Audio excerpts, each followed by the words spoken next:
జీవితాన్ని జీవించాలా? గుండెల్లోంచి రావాలి నీకు.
గాడ్స్ బోన్ ప్రేయర్ టవర్ వారు నిర్వహించు ప్రేయర్ మీటింగ్ తేదీ 2024 ఆగస్టు 10 అనగా శనివారం మధ్యాహ్నం 2:30 స్థలం house of Jesus towers, regimental bazaar, saint Mary's college ప్రక్కన, సికింద్రాబాద్. వాక్యోపదేశకులు బ్రదర్ ఎం శ్యామ్ గారు, రెండంచుల ఖడ్గం, నిరీక్షణ టీవీ వర్తమానికులు. దైవజనులు మీతో నేరుగా మాట్లాడి మీ కొరకు ప్రార్థన చేయుదురు. ప్రేమతో ఆహ్వానించేవారు God's own prayer tower, Secunderabad. మరిన్ని వివరములకు సంప్రదించండి. సెల్ నంబర్స్ 9392000273 మరియు 9392000274. అందరూ ఆహ్వానితులే. Don't miss it. యేసయ్యా యేసయ్యా యేసయ్యా యేసయ్యా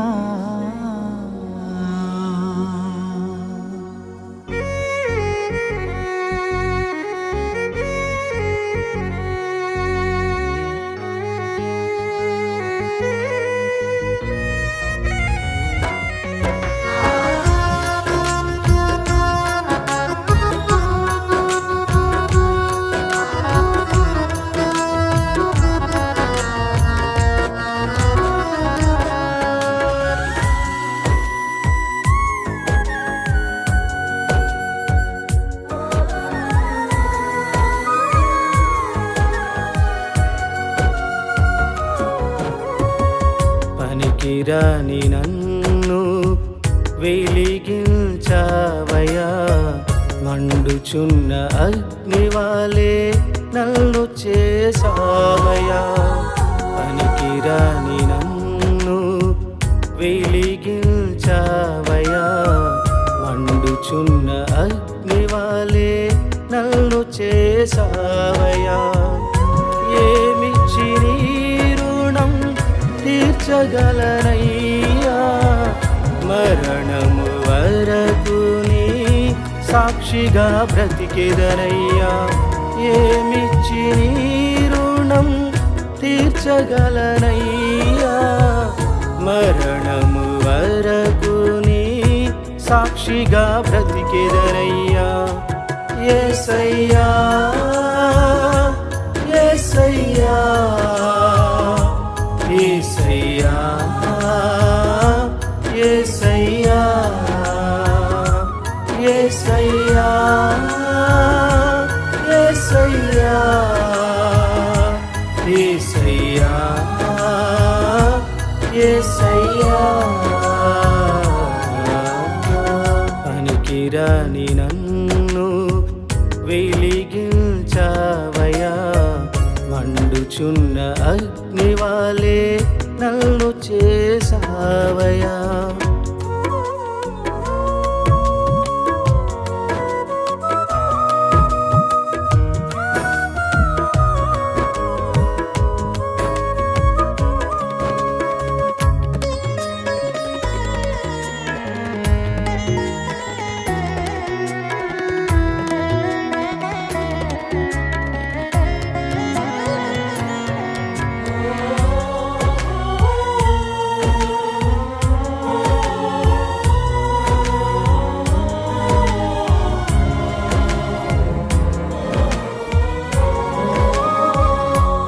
లోకానికి వేరుగా ఏర్పరచుకున్నావు. నీ సేవ చేయ భాగ్యం నాకు ఇచ్చినావు. లోకానికి వేరుగా ఏర్పరచుకున్నావు. నీ సేవ చేయ భాగ్యం నాకు ఇచ్చినావు. ఏమిచ్చి నీ రుణం తీర్చగలనయ్యా, మరణము వరకు నీ సాక్షిగా బ్రతికెదనయ్యా. ఏమిచ్చి నీ రుణం తీర్చగలనయ్యా, మరణము వరకు నీ సాక్షిగా బ్రతికెదనయ్యా. యేసయ్యా యేసయ్యా యేసయ్యా యేసయ్యా యేసయ్యా యేసయ్యా యేసయ్యా యేసయ్యా. పనికిరాని నన్ను వెలిగించావయ్యా, మండుచున్న అగ్నివాలే నన్ను చేసావయ్యా.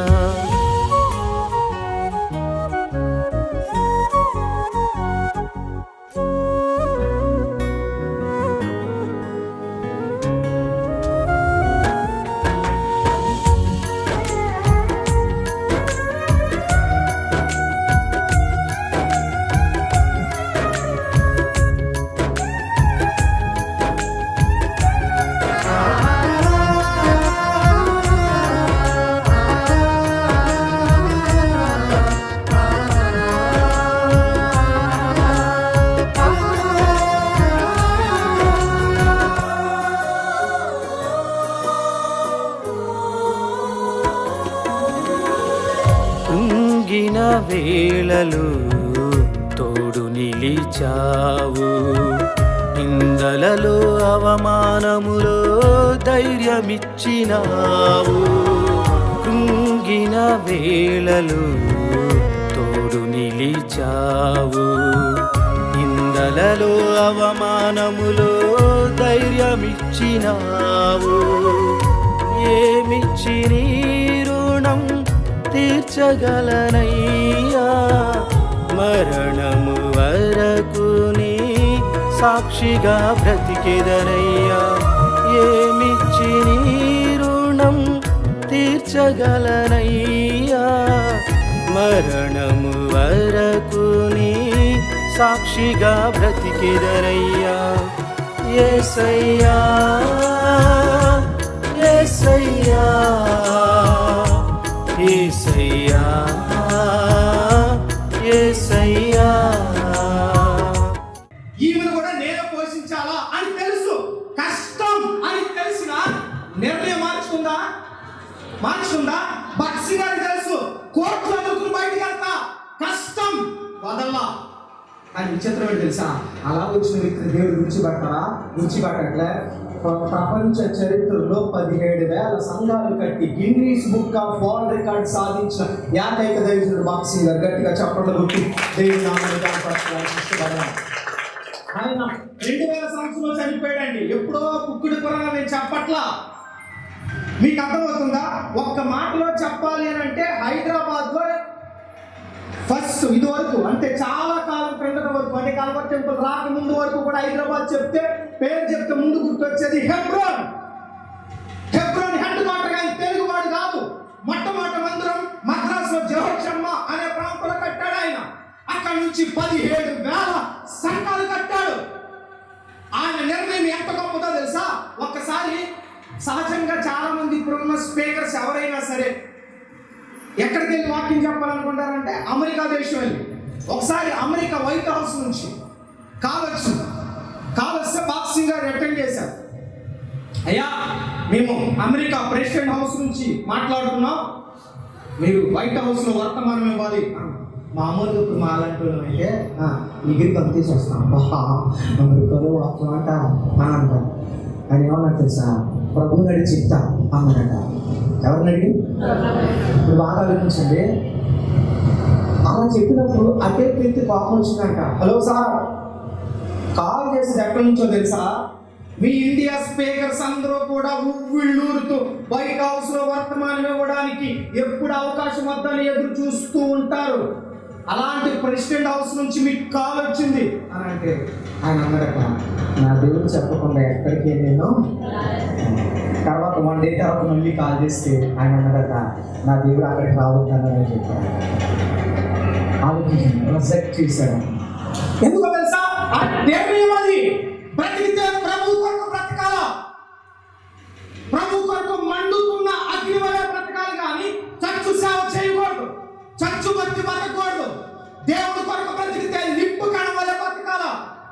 మీకు అర్థమవుతుందా? భక్తి గారు అలాగే అనుకున్నాడు. వెనక్కి వెళ్ళాలా? దేవుడు విడిచిపెట్టాడా? అద్భుతమైన సేవకుడిగా దేవుడు స్థిరపరిచాడు. కట్టుకోవడానికి బట్ట లేని స్థితి నుంచి, తినడానికి తిండి లేని స్థితి నుంచి కోట్ల రూపాయలు సొసైటీలో ట్రస్ట్ లో మిగిలిపోయారు. ఆయన చనిపోయిన తర్వాత గురువులు గుర్తు తెచ్చారు, అది వేరే విషయం. కానీ ఆయన బ్రతికినంత కాలం మండుతున్న అగ్ని వలె బ్రతికాడు. ఆయన మరణించినప్పుడు 3 లక్షల మంది అంటే లేరు హైదరాబాద్లో. 3 లక్షల మంది ఎక్కించిపోయాడు మొత్తం హైదరాబాద్.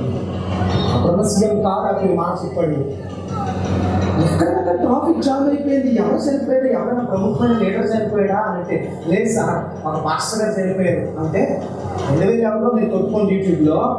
అప్పుడు ఆయన అన్నారట, మన హైదరాబాద్లో మన తెలుగు రాష్ట్రాల్లో 8 లక్షల మంది అంత్యక్రియలకు హాజరయ్యేంత గొప్ప సేవకుడు మన హైదరాబాద్లో ఉన్నాడా?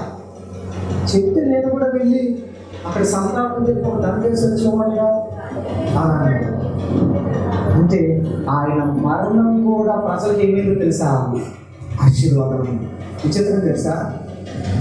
ఆయన వచ్చినప్పుడు ఎలా వచ్చాడు? కట్టుబట్టలతో బైబిల్ కొట్టుకుని వచ్చాడు. చనిపోయినప్పుడు కొన్ని కోట్ల మంది విశ్వాసులు ఆయన వెనక, కొన్ని వేల సంఘాలు ఆయన వెనక. ఎందుకో తెలిసి నేను మళ్ళీ చెప్తున్నా, దేవుడి కొరకు నిలబడి చూడండి, నిర్ణయం తీసుకుని చూడండి.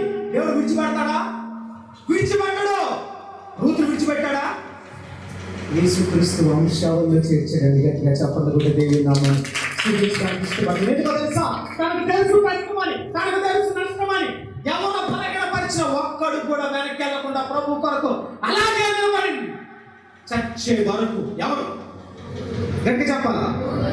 ఈరోజు మాట్లాడుతున్నప్పుడు ఉదయకాల సమయం ముగిస్తున్నాను. ఒక్క నిమిషం ఆలోచించండి. ఎవరైనా బలహీన పరిస్థితి నిర్ణయాలు మారిపోతున్నాయా? కొంతమంది గడుపు నిర్ణయం ఉంటుంది.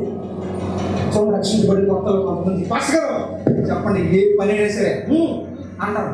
కొంత కాలం గడిచిన తర్వాత అప్పుడు దర్శనిస్తూ ఉంటారు. మీ అమ్మ రాలేదు అని అంటే, అయ్యా తలపొట్టు చేసింది అయ్యా ఏమొచ్చింది. ఇంకా అద్భుతమైన వంక ఏదైనా ఉంటే ఇదే. ఇంకొంతమంది ఏం చేస్తారు తెలుసా? భర్త మీద తోసేస్తారు కొంతమంది. మా ఆయన మనం చూడాలండి, ఆడు మంచోడే, ఆడు వెళ్ళమన్నాడు నువ్వు వంక ఎవరి మీద పెట్టారు? పాస్ గారు తిరుగులేదు. ఇంకా ఏమన్నా అన్నారు అనుకోండి, పాస్ గారు మమ్మల్ని అర్థం చేసుకోవట్లేదండి. షిఫ్ట్ చెప్పండి, షిఫ్ట్ చర్చ్ మందిరాలు మార్చేసేవాడు కూడా ఉన్నారు. మహానుభావుడు. నిర్ణయం ఒక్కసారి తీసుకున్నావా? నిర్ణయం ఎప్పుడు వరకు వెనక్కి వెళ్ళకూడదు చెప్పాలా? ఎప్పుడు వరకు? మరణం వరకు. దేవుడి కొరకు నిలబడాలి అనే ఆశ మనలో ఉంటే, నేను ఇచ్చించే ఆశ ఎవరిలో ఉంటుంది? ఎవరిలో ఉంటుంది? మీకు అర్థమవుతుందా?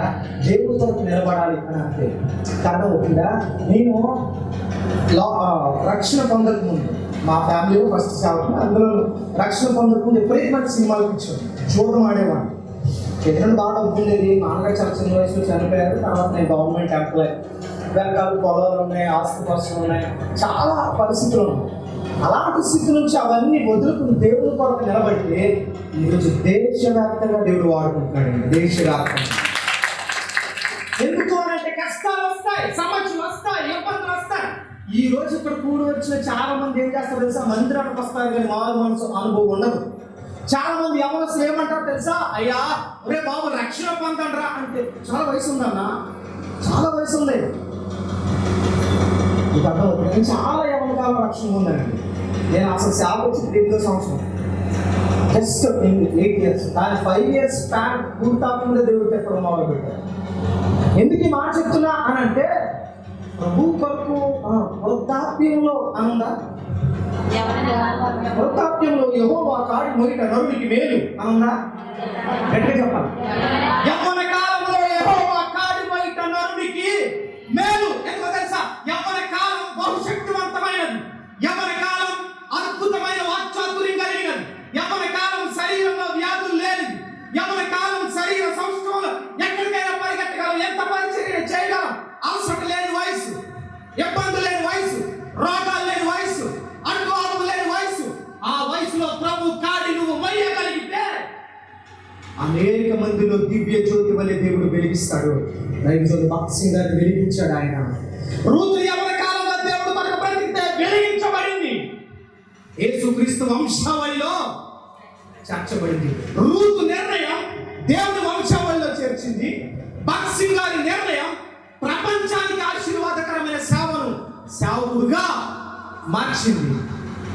ఈరోజు మాట్లాడుతున్నప్పుడు నీ నిర్ణయం రూతు లాంటి నిర్ణయం అయితే ఉన్నతంగా హెచ్చించే బాధ్యత ఎవరిది? గుర్తుపెట్టుకోండి. చాలా మంది ఎవరు రక్షణ పొందుదాం అనుకుంటారు, కానీ పెద్దలు ఏమన్నా అప్పుడు ఎందుకురా, కొంతమంది అలా దిగజార్చే వాళ్ళు లేరా, కొంతమంది ఎవరు సమానం బాప్తిసం పొందామనుకోండి, అప్పుడు ఇంకేమో నీకు చాలా వేస్తుంది. ఏమన్నారు అసలు అలాంటి వాళ్ళు? మీకు అర్థమవుతుందా? సో రూతు నుంచి ఫస్ట్ క్వాలిటీ ఏంటి చెప్పండి? గట్టిగా చెప్పండి, గట్టిగా. నయోమికి రూతుకి తేడా ఏంటి తెలుసా? నయోమి బెత్లెహేములో సమృద్ధి ఉంటే బెత్లెహేములో ఫిక్స్ అవుతుంది. మోయాబులో ఫుడ్ దొరికితే మోయాబుకి జంప్ అయిపోద్ది. మళ్ళీ మోయాబులో ఫుడ్ ఇంకో చోట తిరుగుతా అంటే ఇంకో చోటకి షిఫ్ట్ అయిపోద్ది. అంటే నయోమి నిర్ణయంలో ఏం లేదు, స్థిరం లేదు. కానీ రూతు నిర్ణయంలో స్థిరం ఉంది. ఇప్పుడు మాట్లాడుతున్నప్పుడు నువ్వు నయోమివా రూతువా? అవుతుందన్న ఆలోచించుకోవాలి. ఇంటికి వెళ్ళాక మధ్యలో అంతా పడుతుంది, సాయంత్రం చెప్తాను లేదన్న అన్నట్టు చూస్తున్నాను అన్న. మనం ఎవరిలా ఉండాలా? గట్టిగా చెప్పండి. రూతులా ఉండాలి. రూతు ఎవరి కాలంలో ప్రభు కొరకు నిలబడింది. భక్త్ సింగ్ గారు ఎవరి కాలంలో ప్రభు కొరకు నిలబడ్డాడు. ఈ రోజు ఈ మాటలు వింటున్నప్పుడు నువ్వు రక్షణ పొందాల్సింది, ప్రభు కొరకు బ్రతకాల్సింది, తీర్మానం చేసుకోవాల్సింది ఎవరి కాలంలోనే. ఆ కాలంలో తీసుకునే నిర్ణయం మరణం వరకు మరలా ఎక్కడికి వెళ్ళకూడదు. బలహీనపరిచే వాళ్ళు ఉంటారు, నీకు అప్పుడే బాప్తిసం ఎందుకు అనే వాళ్ళు ఉంటారు. అరే లైఫ్ ఎంజాయ్ చేయకపోతే ఎలాగా అనే వాళ్ళు ఉంటారు. సినిమా చూడకపోతే ఎలాగా, సరదా లేకపోతే ఎలాగా, ఫ్రెండ్స్ తో షికారు చేయకపోతే ఎలాగా, ఈ వయసులో అనిపించకపోతే ఎప్పుడు అనిపిస్తాం, ఇలా చెప్పే పనికి వాళ్ళు చాలా మంది ఉంటారు. బట్ నీ నిర్ణయం స్థిరమైందైతే ఎవడి మాట నీవు వినవు. ఇప్పుడు యోసేపు వచ్చాడు, రా పాపం చేద్దాం విన్నాడా?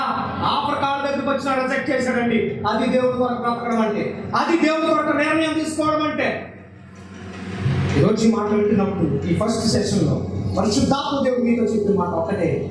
ఒకవేళ ఇప్పుడు కూడా ఇంకా అటు ఇటుగా ఉన్న నిర్ణయాలు తీసుకుని ఊరికిసలాడుతున్న పరిస్థితుల్లో ఉంటే, దేవా రూతు నిర్ణయం ఈ వంశావళిలో చేర్చింది. ఒక సిక్కు యువకుడి నిర్ణయం ప్రపంచానికి ఆశీర్వాదకరంగా ఆ వ్యక్తిని మార్చగలిగే స్థాయిలో మీరు నిలబెట్టగలిగినప్పుడు, నా నిర్ణయం ఆత్మీయత ఒక ఉన్నతంగా ఈ గ్రామానికి అనేక మంది నన్ను చూసినప్పుడు వావ్ సంథింగ్ స్పెషల్గా ఉన్నారా అనుకునేంత ఆత్మీయతలోకి నేను వెళ్ళలేకపోతే నా బ్రతికెందుకు ప్రభా. ఇప్పుడు వరకు ఊగిసలాడే స్థితిలో ఉన్న ఈ మధ్యాహ్నం వేళ ఒక నిర్ణయంతో, ఎలాంటి నిర్ణయం? స్థిరమైన నిర్ణయంతో ఇక్కడ నుంచి వెళ్తాను ప్రభా అనుకుంటే ప్రార్థన చేద్దాం. మాట్లాడతాం, నేను మోకాళ్ళ మీద వద్దాం, చిన్న ప్రార్థన చేస్తాను దైవజనుడిగా మీ కొరకు. మోకాళ్ళ మీద వద్దాం, కళ్ళు మూద్దాం, హృదయాన్ని తిరుగుతాం. కళ్ళు మూద్దాం, హృదయాన్ని తిరుగుతాం. ఒక్క నిమిషం కళ్ళు మూయండి. మోకరించే శక్తి, ఆరోగ్యం కలిగిన ప్రతి ఒక్కరు కూడా నేను మోకలేదు. కాళ్ళు నొప్పి, నడువు నొప్పి, ఆపరేషన్ అయిన వాళ్ళు, ప్రెగ్నెంట్ లేడీస్, వాళ్ళు ఏమి ఇబ్బంది పెట్టిన కానీ అన్ని ఆరోగ్యాలు బాగుండి మోకాళ్ళు వేయకపోతే వాళ్ళతో దేవుడు చెప్తుంది ఖచ్చితంగా మోకాళ్ళు దేవుడు దారి ఇచ్చాడు కదా. రైట్, కళ్ళు తీయండి. ఒక్క నిమిషం హృదయాన్ని ప్రశ్నించుకుంటామా? దేవా రక్షణ పొందిన మాట వాస్తవమే, కానీ నిజంగా చాలాసార్లు పడిపోయినాయిగా. నిర్ణయాలు తీసుకున్నాను. వాక్యం విన్నప్పుడు చాలాసార్లు ఆ స్థానిక దైవజనులు వీక్షకులు ఎన్నోసార్లు వర్తమానం ఇచ్చినప్పుడు చాలాసార్లు నిర్ణయం తీసుకున్నాను. ఇలాగే బ్రతకాలి, అందులో మండే అగ్ని వలె ఉండాలి, ఇలాంటి పరిస్థితిలో ఉండాలి, బూతులు మాట్లాడకూడదు, లోకంలో వ్యర్థంగా ఉండకూడదు, ప్రభు కొరకే బ్రతకాలి తీర్మానం చేసుకున్నాను ప్రభా. కానీ భర్తలు, భార్య, అన్నదమ్ములు, స్నేహితులు, రక్త సంబంధులు, ఇరుగు పొరుగు వారు, గ్రామస్తులు ఎవరో కొన్నిసార్లు బలహీనపరిచినప్పుడు చాలాసార్లు బలహీనపడిపోయినాయా. అలాంటి సందర్భంలో నిర్ణయాల నుంచి నయోమి లాగా ఊగిసలాడే తత్వంలో ఉన్న ఈ పగటి వేళ ఈ మొట్టమొదటి సెక్షన్లో నువ్వు నాతో మాట్లాడాలి, నాతో మాట్లాడా.